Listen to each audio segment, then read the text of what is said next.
Hello दोस्तों। तो क्या होगा जब आप एक ऐसे इंसान हो जिससे कोई भी बात नहीं करना चाहता और आप भी अपने आप को अगली मानकर किसी को अपना दोस्त नहीं बनाते, लेकिन एक दिन आपकी क्लास के एक नया स्टूडेंट आकर आपसे बात करने की कोशिश करता है और वो आपका बेस्ट फ्रेंड बन जाता है। आप उसके साथ काफी खुश रहते हो, लेकिन उसकी एक दिन मिस्टीरियस तरीके से डेथ हो जाती है। उस दिन के बाद आप किसी को अपना दोस्त नहीं बनाते, लेकिन एक दिन आपको एक ऐसा मौका मिलता है जिससे आप अपने उस मरे हुए दोस्त को वापस ला सकते हो। लेकिन उसे वापस लाने के लिए आपको काफी पापड़ बेलने पड़ते हैं और उस चक्कर में आपको कई बार अपनी जान भी गंवानी पड़ सकती है। इतनी मेहनत करने के बाद आप जब उससे मिलने वाले होते हो तभी आपकी 2 सेकंड पहले ही डेथ हो जाती है। बस ऐसी ही कहानी है आई ओहामा की। तो चलो शुरू करते हैं इस वंडरफुल एनीमे को।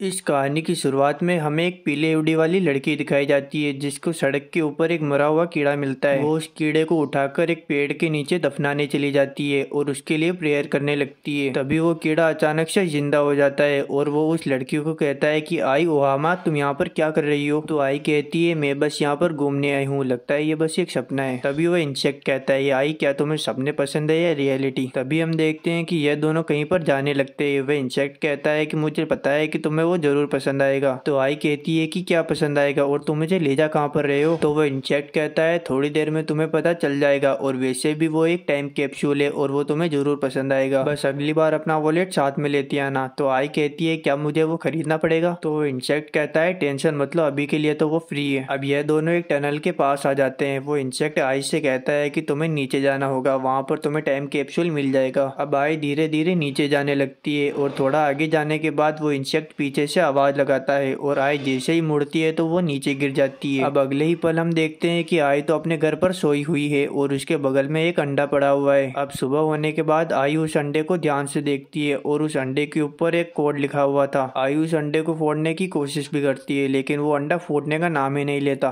टूटेगी कैसे? अंबुजा सीमेंट से जो बनी है, अंबुजा सीमेंट।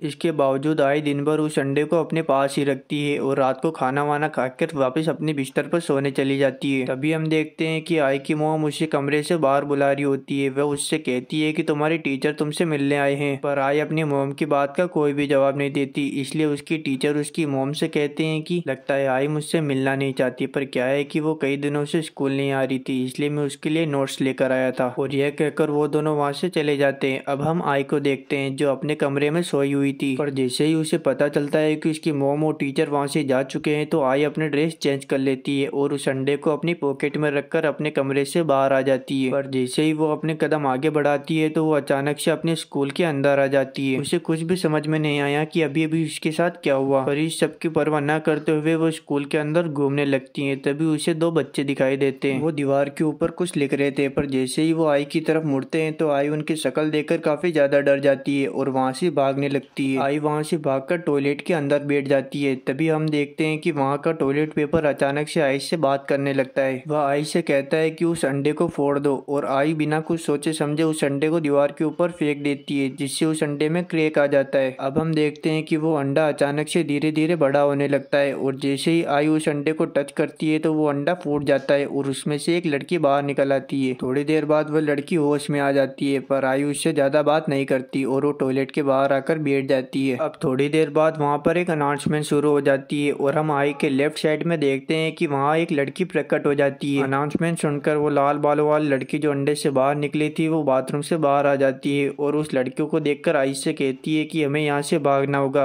आई कहती है कि पर हमें भागना क्यों है? तभी वो मिस्टीरियस लड़की अचानक से कुल्हाड़ी फेंककर उस लाल बालों वाली लड़की का हाथ काट देती है। यह देखकर ये दोनों वहाँ से तेजी से भागने लगते हैं और ये छोटे छोटे क्रीचर इनको मारने के लिए इनका पीछा करते हैं। इन क्रीचर्स की संख्या काफी ज्यादा होती है और ये अलग अलग दिशा से इनके ऊपर हमला करते हैं, जिससे आई को थोड़ी चोट भी लग जाती है। पर आई इस बात को इग्नोर करते हुए वहां से तेजी से भागने लगती है। पर थोड़ा आगे चलने के बाद उसे रियलाइज होता है कि उसके पेट में तो चाकू लगा है, जिससे काफी ज्यादा खून बह रहा होता है। तभी हम देखते हैं कि वो लाल बालों वाली लड़की अचानक से कमरे का गेट तोड़ देती है। अब आई और वो लड़की कमरे के अंदर आकर छुप जाती है और कमरे को लॉक कर देती है। तभी आई देखती है कि उसका जो घाव था अचानक से वो ठीक हो गया है। तभी तभी वो लाल बालों वाली लड़की आई से कहती है कि यह तुम्हारे सपनों की दुनिया है और तुम इस दुनिया में इमोर्टल हो, तुम मर नहीं सकती। अब यह दोनों चेयर पर बैठे होते हैं पर आई काफी उदास होती है। तो ये लड़की आई से कहती है कि आखिर तुम इतनी उदास क्यों हो? तो आई कहती है कि आखिर ये सब मेरे साथ ही क्यों होता है? तो लड़की कहती है तुमने वो अंडा खरीदा था इसलिए ये सब हुआ। तो आई कहती है मैंने वो अंडा खरीदा नहीं था बल्कि वो अंडा मुझे फ्री में मिला था। तो वो लड़की कहती है कि इस दुनिया में हर फ्री में मिलने वाली चीज अच्छी नहीं होती। अब वह लड़की आई का मूड ठीक करने के लिए उससे पूछती है क्या तुम्हारी कोई दोस्त नहीं है? तो आई कहती है मेरा कोई दोस्त नहीं है और मुझे उनकी जरूरत भी नहीं है। तभी वह लड़की कहती है तुम्हें छुपाने की कोई जरूरत नहीं है, मेरा भी कुछ ऐसा ही है। तभी उन दोनों को रियलाइज होता है कि वो दरवाजा टूटने वाला है और मॉन्स्टर अंदर आने वाले हैं। इसलिए वह लड़की आई से कहती है कि हमें जल्द से जल्द यहाँ से भागना होगा। पर आई कहती है कि मैं ऐसा नहीं कर सकती और वो लड़की आई को छोड़कर वहाँ से भागने लगती है। तभी हमें पता चलता है कि वो मॉन्स्टर तो केवल उस लड़की के पीछे पड़े हुए थे। अब इधर आई वापस उदास होकर स्कूल में घूमने लगती है। तभी उसे स्कूल के अंदर एक दरवाजा दिखाई देता है और जैसे ही वो उस दरवाजे के अंदर एंटर करती है तो उसे एक स्टेचू दिखाई देता है जिसको देखकर उसे अपनी पुरानी मेमोरी याद आती है। उसे याद आता है कि कैसे उसकी दोस्त एक मिस्टीरियस तरीके से मारी गई थी। अब हमें आई का पास्ट दिखाया जाता है जब वह छोटी थी और अपने आप को काफी अगली मानती थी और उसका कोई दोस्त भी नहीं था। तभी एक दिन उसकी क्लास के अंदर एक नई लड़की एडमिशन लेती है। इस लड़की का नाम होता है कोई। तो अब जब स्कूल की छुट्टी हो चुकी थी और सब बच्चे अपने अपने घर जा चुके थे तब कोई तो देखती है कि आई अकेले ही सीढ़ियों पर बैठी हुई है और उसका कोई दोस्त भी नहीं है। कोई तो आई से पूछती है तुम यहाँ पर क्या कर रही हो? तो आई उससे कहती है मैं यहाँ पर गेम खेल रही हूँ। कोई तो कहती है तुम्हें गेम्स खेलना पसंद है? तो आई कहती है कि हाँ मुझे गेम्स खेलना पसंद है पर तुम्हें मुझसे बात नहीं करनी चाहिए क्योंकि मैं काफी बदसूरत हूँ। तभी अचानक से कोई तो आई का फेस पकड़ लेती है। वह कहती है कि आखिर दिखाओ तो तुम किस एंगल से अगली हो। अब इधर हम देखते हैं कि आई की दोनों आंखों का कलर अलग अलग होता है इसलिए वह अपने आप को अगली मानती है। कोई तो उससे कहती है कि मुझे तो तुम किसी भी एंगल से अगली नहीं लग रही। पर पता नहीं आई को किस बात से बुरा लग जाता है और वो बारिश में भीगते भीगते ही अपने घर चली जाती है और अपने कमरे में आकर चुपचाप बैठ जाती है। हड़बड़ाहट में आई अपना बैग और छाता भी भूल जाती है इसलिए कोई तो उसका बैग और छाता लेकर उसके घर आ जाती है। आई की मोम मुझसे कहती है कि तुम्हारी दोस्त तुमसे मिलने आई है। आई कहती है कि मेरा तो कोई भी दोस्त नहीं है। पर तभी कोई तो अचानक से उसके कमरे के अंदर आ जाती है और उससे कहती है कि तुम अपना छाता और बैग वहीं पर भूल गई थी, वही मैं तुम्हें देने आई थी। और वह ऐसे कहती है तुम्हारी दोनों आंखों का कलर अलग अलग है ना? तुम्हें जो बीमारी है उसे हेटोक्रोमिया बोलते हैं और यह बीमारी बिल्लियों और डॉग्स में काफी कॉमन दिखाई देती है। अब कोई तो आई के पास आती है और उसे गले लगा लेती है। कोई तो आई से पूछती है क्या तुम मेरी दोस्त बनोगी? और आई कहती है कि हाँ मैं बनूंगी। अब हमें वापस प्रेजेंट में लाया जाता है जहाँ पर आई उस स्टेचू के पास बैठी हुई थी और आई देखती है कि उस स्टेचू की आंखों से आंसू निकल रहे हैं और तभी अचानक से वो लाल बाल वाली लड़की वहाँ पर आ जाती है। उसे लग रहा था कि उसने सारी मॉन्स्टर को खत्म कर दिया है पर वह गलत थी। तभी अचानक से वहाँ पर बहुत सारे मॉन्स्टर उस लड़की को मारने के लिए वहाँ पर आ जाते हैं और वह लड़की वहाँ से भागने लगती है। आई कहती है कि इस बार मैं इस लड़की को बचा के रहूंगी। अब आई उसके पीछे पीछे भागती है और एक लंबी छलांग लगाती है। आई के पास एक पेन था और जैसे ही वो उसे प्रेस करती है तो वो एक बड़े से हथियार में बदल जाता है। आई उस हथियार की मदद से वो भूत वाली लड़की जिसके हाथ में कुल्हाड़ी होती है उस लड़की को एक बार में ही खत्म कर देती है और इस तरह वह उस लाल बालों वाली लड़की को बचा लेती है। वह लड़की आई को थैंक यू बोलती है और अपना नाम कुरोमी साइजो बताती है और वह आई से कहती है कि तुम प्लीज मुझे भूल मत जाना। आई कहती है कि आखिर तुम्हारे कहने का मतलब क्या है? तभी साइजो अचानक से गायब हो जाती है और वहाँ पर एक अनाउंसमेंट सुनाई देने लगती है कि क्या तुम अपने उस दोस्त को वापस लाना चाहती हो? यह तो काफी बुरा हुआ। अब आई वापस जाने से पहले उस स्टेचू के पास आ जाती है और उसका हाथ पकड़ लेती है और उसे टच करते ही उसे थोड़ी गर्माहट महसूस होने लगती है और उसे पता चल जाता है कि वह जितने लोगों की जान बचाएगी उसके दोस्त के वापस आने के उतने ही ज्यादा चांसेस बनेंगे। अब हमें आई के घर का सीन दिखाया जाता है जहाँ पर उसकी मोम और आई नाश्ता कर रहे होते हैं पर तभी अचानक से आई की नाक से खून निकलने लगता है और आई बेहोश होकर वहीं पर नीचे गिर जाती है। आई की मोम आई को जल्दी से हॉस्पिटल में एडमिट करवाती है। वहाँ पर आई की टीचर भी आए हुए होते हैं। वह आई की मोम से कहते हैं कि आखिर आई को क्या हुआ है? तो उसकी मोम जवाब देती है मुझे भी नहीं पता कि आखिर आई को क्या हुआ है। अब हम नेक्स्ट मॉर्निंग को देखते हैं जहाँ पर आई हुडी पहनकर रनिंग कर रही होती है और वहाँ पर वो जुगनू आ जाता है। वह आई से कहता है क्या तुम इस बार अपना वॉलेट लेकर आई हो? तो आई कहती है हाँ मैं इस बार अपना वॉलेट लेकर आई हूँ। वहाँ पर आई उस जुगनू से सवाल करती है कि मुझे अपने दोस्त को वापस लाने के लिए आखिर कितने लोगों की जान बचानी पड़ेगी? तो जुगनू कहता है कि मुझे भी नहीं पता। अब ये दोनों वापस उस सुरंग के अंदर आ जाते हैं जहाँ पर बहुत सारे अंडे होते हैं। वहाँ पर आई वापस जुगनू से एक सवाल करती है कि साइजो ने अपने आप को मारा था? तो जुगनू कहता है कि मुझे भी नहीं पता। अब आई उस सुरंग को पार कर लेती है और वहाँ पर काफी हरियाली होती है और दो दो इंसान भी बैठे हुए होते हैं, जहाँ पर मेल कैरेक्टर का नाम होता है याका और फीमेल का होता है उराका। अब आई अंडा लेने के लिए आगे बढ़ती है, जहाँ पर वो चुपके से देखती है कि कोई और भी उस अंडे को खरीदने के लिए आया है, और यह देखकर वो उस लड़की से काफी इम्प्रेस हो जाती है। अब हमें इन दोनों को दिखाया जाता है, जहाँ पर आई इस लड़की से बात करने की कोशिश करती है। आई इससे कहती है कि मेरा नाम आई ओतो है और आज का मौसम कितना अच्छा है, तुम्हारी ड्रेस तो काफी अच्छी लग रही है, आखिर तुमने ये कहाँ से खरीदी। बस यही सब सवाल आई उससे करती है, लेकिन वह लड़की कोई भी जवाब नहीं देती, इसलिए आई डिमोटिवेट होकर साइड में आकर खड़ी हो जाती है। तभी वह लड़की आई से कहती है कि क्या मैं तुमसे एक सवाल कर सकती हूँ। यह सुनकर आई जल्दी से उसके पास चली जाती है और उससे कहती है कि तुम मुझसे कोई भी सवाल पूछ सकती हो। वह लड़की कहती है आखिर तुम किसके लिए लड़ाई कर रही हो। तो आई कहती है कि इसका जवाब तो सिंपल है, मैं अपनी बेस्ट फ्रेंड कोतो के लिए लड़ाई कर रही हूँ। तो वह लड़की कहती है इसका मतलब तुम खुद से प्यार नहीं करती है ना। तो आई कहती है ऐसा नहीं है, मैं खुद से भी प्यार करती हूँ। अब आई उससे सवाल करती है कि तुम आखिर किसी के लिए लड़ाई कर रही हो। तो वह लड़की कहती है मैं अपनी बड़ी बहन के लिए लड़ाई कर रही हूँ, क्योंकि मेरी वजह से उसकी जान गई थी। अब हमें दिखाया जाता है कि आई अपने घर पर आ चुकी है, जहाँ पर उसकी मॉम और उसके टीचर उसका वेलकम करते हैं। अब ये लोग आपस में बात करते हैं, जहाँ पर आई की मॉम और उसकी टीचर उससे पूछते हैं कि तुम्हारा दर्द अब कैसा है, पर आई कोई भी जवाब नहीं देती। तभी उसके टीचर कहते हैं कि मुझे पता है कि तुम मुझसे नाराज हो, लेकिन आखिर तुम कितना नाराज हो। तो आई कहती है आप चिंता मत करो, मैं आपसे नाराज नहीं हूँ। अब आई अपने कमरे में आकर सो जाती है, जहाँ पर वो उस अंडे को देख रही होती है। अब हमें पास्ट का सीन दिखाया जाता है, जहाँ पर वो लड़की आई को अपना नंबर देती है और उससे कहती है कि तुम्हें अंडा खरीदना हो या फिर किसी भी मदद की जरूरत हो तो मुझे कॉल कर देना, पर एक बात का ध्यान रखना, प्लीज इस नंबर का मिसयूज मत करना। अब हम आई को देखते हैं जो स्कूल के अंदर उस अंडे के फूटने का इंतजार कर रही होती है। तभी वो सोचती है कि अगर ये अंडा फूटेगा ही नहीं तो मुझे किसी को बचाना ही नहीं पड़ेगा, और मस्ती करती हुई एक पर्दे से लिपट जाती है। तभी वह देखती है कि वह अंडा नीचे गिरकर फूटने वाला है। आई उस अंडे को बचाने के लिए उसकी तरफ दौड़ती है, लेकिन पर्दे से लिपटकर वह खुद ही गिर जाती है, और जब उसकी आंखें खुलती है तो वह देखती है कि वह अंडा फूट चुका है और धीरे धीरे बड़ा हो रहा है। आई जल्दी से उस क्लासरूम से बाहर निकल जाती है। आई अपने आप को उस सिचुएशन के लिए तैयार कर लेती है, और जैसे ही कमरे का गेट खुलता है तो वो उस लड़की को लेकर वहां से भागने लगती है। वह लड़की आई से कहती है कि आखिर तुम कौन हो और यहाँ पर क्या चल रहा है। आई कहती है कि हमें फिलहाल भागने पर ध्यान देना चाहिए। अब इन दोनों को मॉन्स्टर चारों ओर से घेर लेते हैं, इसलिए आई उन मॉन्स्टर से लड़ाई करने लगती है, पर हम देखते हैं कि ये पागल लड़की उल्टा उन मॉन्स्टर की तरफ ही भागने लगती है। पर तभी अचानक से एक मॉन्स्टर उसके ऊपर हमला कर देता है, पर वहाँ आई आकर उसे बचा लेती है। अब आई को पहले वाला ही दरवाजा दिखता है, इसलिए वो उस लड़की को लेकर जल्दी से उस दरवाजे के बाहर चली जाती है, जिससे ये दोनों बच जाते हैं। अब आई इसे अपना इंट्रोडक्शन देती है। ये कहती है कि मेरा नाम आई ओतो है, इसलिए ये लड़की भी अपना नाम बताती है कि मेरा नाम मिनामी सुजुहारा है। अब थोड़ा आगे चलने के बाद मिनामी आई से कहती है कि आखिर ये स्टेचू किसका है। तो आई कहती है ये स्टेचू मेरी बेस्ट फ्रेंड कोतो का है और मैं उसे बचाने की कोशिश कर रही हूँ। अब आई मिनामी को अचानक से घूरने लगती है। तभी मिनामी कहती है कि तुम मुझे ऐसे घूर क्यों रही हो। तो आई कहती है कि तुम्हारे फिगर तो काफी मेंटेनेंस है। तो मिनामी कहती है वो क्या है कि मैं जिम्नास्टिक करती हूँ और मेरी कोच ने क्या है कि मुझे मेंटेनेंस के लिए फोर्स किया हुआ है। वो मुझे हमेशा प्रैक्टिस के लिए कहती रहती है और मुझे ठीक से सोने भी नहीं देती, मुझे काफी टॉर्चर करती है। तो आई कहती है कि तुम टेंशन मत लो, मैं तुम्हें सबसे बचा लूंगी। और तभी वहाँ पर अचानक से अनाउंसमेंट शुरू होने लगती है। तो आई कहती है कि आखिर ये अनाउंसमेंट कहाँ से आ रही है, और जब वह ध्यान से सुनती है तो उसे पता चलता है कि वह अनाउंसमेंट एक दीवार के छेद से आ रही थी। अनाउंसमेंट में बताया जाता है कि तुम्हें उस वंडर किलर को किल करना होगा। आई को कुछ भी समझ में नहीं आता, इसलिए वो उस वंडर किलर के बारे में अनाउंसर से थोड़ा पूछने लगती है। तभी हम देखते हैं कि उस दरवाजे को अचानक से कोई जोर से धक्का देने लगता है। इधर मिनामी को पता चल जाता है कि जरूर ये वंडर किलर होगी, और जैसे ही दरवाजा टूटता है तो उसमें से एक लेडी बाहर आती है और वो मिनामी से कहती है कि चलो सुजुहारा तुम्हें प्रैक्टिस करने जाना है। और उसे देखकर मिनामी काफी ज्यादा घबरा जाती है। आई जल्दी से दौड़ती हुई उसके पास आती है और उसे कहती है कि आखिर ये लेडी कौन है। तो मिनामी कहती है कि ये मेरी जिम्नास्टिक की टीचर है। इधर आई को पता चल जाता है कि जरूर ये वंडर किलर है, इसलिए मिनामी को कहती है कि तुम टेंशन मत लो, मैं तुम्हें इससे बचाऊंगी। पर मिनामी आई को रोक देती है और उससे कहती है कि तुम्हें ऐसा कुछ भी करने की जरूरत नहीं। पर आई कहती है कि ये तो तुम्हें काफी परेशान करती है, तो तुम इसकी साइड क्यों ले रही हो। तो मिनामी कहती है कि ऐसी बात नहीं है, वो क्या है कि मेरी कोच जो कुछ भी कहती है मेरी भलाई के लिए ही कहती है। इधर हम बैकग्राउंड में देखते हैं कि मिनामी की कोच अचानक से एक बदबूदार मॉन्स्टर में बदल जाती है। उसे ट्रांसफॉर्म होता देख आई मिनामी को कहती है कि जल्दी से वहाँ से हट जाओ मिनामी, और आई जल्दी से दौड़ती हुई उस वंडर किलर के ऊपर हमला कर देती है। पर उस वंडर किलर को तो घंटा फर्क नहीं पड़ता और वह आई को एक झापट में ही साइड में फेंक देती है, जिससे आई बेहोश हो जाती है। अब हमें आई का फ्लैशबैक दिखाया जाता है जहाँ पर कुछ लोग कोतो को बुली कर रहे होते हैं और इधर आई छुपी हुई थी जो अब बाहर आती है। वह कोतो को कहती है कि क्या तुमने वो वीडियो ले लिया? तो कोतो कहती है कि हाँ मैंने वो ले लिया। अब आई कोतो से माफी मांगती है। वह उससे कहती है कि मैं तुम्हें ठीक से प्रोटेक्ट नहीं कर पा रही, इसलिए मुझे माफ कर दो। अब हमें प्रेजेंट में लाया जाता है जहाँ पर आई को होश आ जाता है। अब आई उस वंडर किलर को ढूंढने के लिए पूरे स्कूल में घूमती है और उसे वो वंडर किलर मिल भी जाती है। वहाँ पर आई देखती है कि मिनामी को वंडर किलर ने गले से पकड़ा हुआ है और वो उसे लगातार चाटे मार रही है और उससे कहती है कि तुम्हें अपनी प्रैक्टिस ठीक से करनी होगी और तुम्हें अपने अंदर गट्स फीलिंग लानी होगी। अगर तुमने ऐसा नहीं किया तो मैं तुम्हारा बहुत बुरा हाल करूंगी। यहाँ पर आई उस वंडर किलर को देखकर काफी ज्यादा डर रही होती है, लेकिन वह फिर भी उसके सामने आती है। अब मिनामी आई को पीछे से देख लेती है और उसे कहती है कि तुम आखिर यहाँ पर क्या कर रही हो। अब वो वंडर किलर भी आई को देख लेती है। अब आई जल्दी से उसके ऊपर हमला करती है, पर वो वंडर किलर वापस रेपटा मारकर आई को साइड में फेंक देती है। आई उस वंडर किलर से लड़ने की बहुत कोशिश करती है, लेकिन इसका कोई भी फायदा नहीं होता। इसलिए मिनामी उस वंडर किलर का पैर पकड़ लेती है और उससे कहती है कि प्लीज आई को जाने दो, आप जो कहोगे मैं वैसा ही करूंगी। पर वो वंडर किलर मिनामी के ऊपर ही हमला कर देती है, जिससे मिनामी दूर गिर जाती है और उसका रिबन भी नीचे खुल जाता है। वहाँ पर आई देखती है कि मिनामी का रिबन तो ग्लो कर रहा है। अब आई कहती है कि मैं तुम्हें इस रिबन से ही मारूंगी। अब आई जल्दी से उस रिबन को उठाकर वंडर किलर के ऊपर हमला करने की कोशिश करती है, पर वो वंडर किलर पता नहीं आई की आंखों में कौन सा एक लिक्विड डाल देती है, जिससे आई को कुछ भी दिखाई नहीं देता। पर तभी वहाँ पर मिनामी आई को गाइड करती है और जैसा मिनामी कहती है वैसा आई करती जाती है और आखिर में आई इतनी मुश्किलों के बाद उस वंडर किलर को किल कर देती है।